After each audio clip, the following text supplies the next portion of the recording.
Hey there my peeps, so the last time I gave you guys 5 reasons as to why I think Finn Bálor is going to become the first ever Universal Champion at SummerSlam, and that's exactly what happened. So I called the first champion, and now, this Monday, due to Finn's injury, they're going to vacate, or they already vacated, but I mean they're going to crown the second ever Universal Champion. It's going to be a Fatal 4-Way match, Roman Reigns versus Seth Rollins versus Big Cass versus Kevin Owens. And since I called the first one right, I'm sure I can call the second one. And I've seen a lot of people say that Seth Rollins is going to win this match, walk out the new champ, for the simple fact that he was the one in that championship match at SummerSlam. He was the one in the feud with Finn before Finn got injured and vacated the championship. So for that reason alone, he's going to walk out the new champ. And then we've got another group that would love to see Kevin Owens become the new Universal Champion, an entirely new champion, and I'm actually a part of that group. I would love to see Kevin Owens walk out the Fatal 4-Way as the Universal Champion, but the thing is, this isn't about what I want to see happen. This isn't about who I prefer. This is about what I think is going to happen, and that's why I'm going to go ahead and give you guys 5 reasons as to why Roman Reigns is going to become the second ever Universal Champion this Monday on Raw. So to start it off, I'm going to kill 2 birds with 1 stone with reason number 1.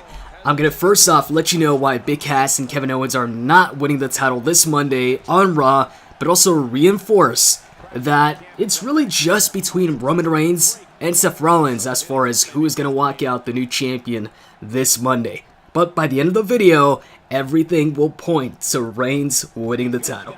So, what is reason number 1? In the history of WWE Fatal 4-Way matches, a superstar has never, ever won their first world title, keep in mind I'm saying world title, not IC or US, world title in a Fatal 4-Way match.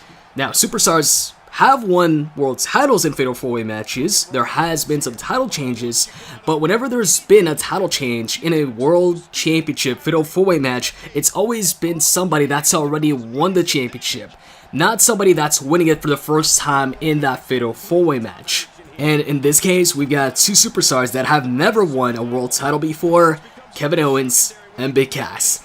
Now, obviously people are going to respond to that by saying, well, there's a first time for everything. You know, it could happen on Monday. We could see for the very first time somebody winning their first world title in a Fatal 4-Way match. And to that, I'm not going to say it's not possible, but the odds are heavily against them. They're entirely against them. And what I'm trying to get at here by explaining to you guys that it's never taken place, somebody winning their first world championship in a Fatal 4-Way match, is that have you guys ever noticed that when somebody wins the world title for the very first time, it's always when the focus is heavily behind them.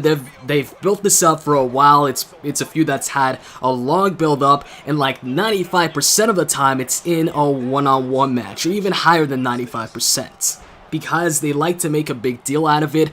They like to have the spotlight on that superstar.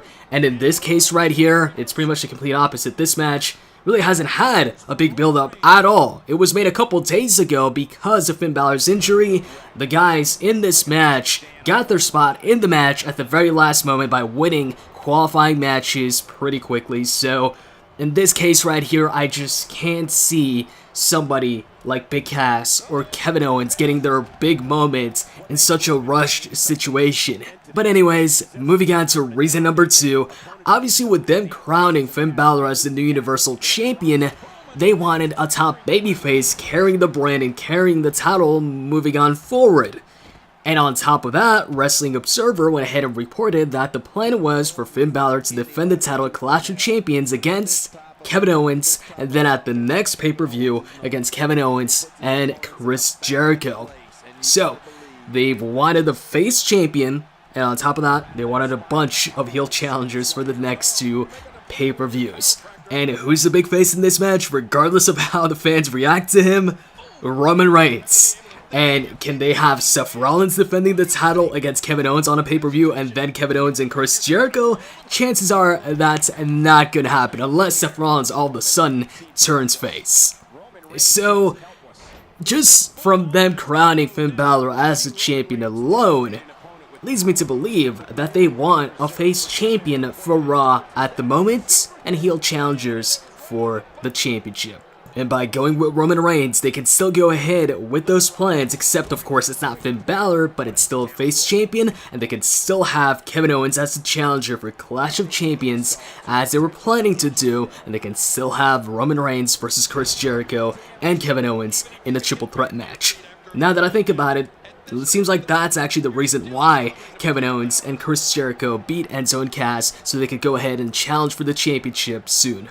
But if Seth Rollins wins the title, then these matches can't happen, and they pretty much have to scrap those plans. And that leads me to reason number 3, and that is, if Roman Reigns wins the title, there's so many more possibilities compared to if Seth Rollins wins the title when it comes to possible challengers. And this is the same situation that they were in when it came to Seth versus Finn. You see, if Seth Rollins wins the title, who does he face? Who does he defend the title against? Let's look at the top faces here. You've got Roman Reigns as a possible challenger, and who else? The winner of the Best of 7 series now gets a title shot, so I guess maybe Cesaro, if he wins. So what, Roman Reigns and Cesaro, that's it? These are the 2 challengers for Seth Rollins. Who else is there? Sami Zayn? Seth Rollins beat Sami Zayn a bunch of times already. I mean, he beat Sami Zayn to qualify for this Fatal 4-Way match. On the other hand, if Roman Reigns wins, he can go ahead and face off against Kevin Owens, he can defend against Chris Jericho, he can defend against Rusev, he can defend against Brock Lesnar, he can defend against any of the faces that would challenge Seth Rollins. So, as you can see, they could get much more challengers, or much more matches out of, or different matches I should say, out of Roman Reigns as a champion compared to Seth Rollins as a champion. I think that's one of the reasons why they were going with Finn. You see, if Finn was still there, if he didn't get injured actually, Seth Rollins would have an extra opponent in there in Finn, but still, a face champion has more possible challengers right now in Raw's situation compared to a heel champion. Moving on to reason number 4. Did you guys notice that as soon as Finn Bálor gets injured, vacates the title, the Roman Reigns and Rusev feud is over just out of nowhere? I mean, at SummerSlam, there was no match between Rusev and Roman Reigns. Roman Reigns destroyed Rusev, so you'd think the next night, Rusev would go ahead and destroy Roman Reigns, or at least attempt to. But there was none of that, and instead it seemed like they were trying to, at all costs, keep Roman Reigns and Rusev away from each other. You see, Kevin Owens faced off against Enzo in his qualifying match. So it would only make sense for Chris Jericho to go ahead and face off against Big Cass in his qualifying match, because they're obviously at least trying to keep up the storyline between, these 2 tag teams when it comes to, I guess, Kevin Owens' qualifying match. Well, for some reason with Jericho, they paired him up with Roman Reigns, and they paired up Rusev with Big Cass. So you can tell they were at least trying to keep up with the SummerSlam storylines with Kevin Owens.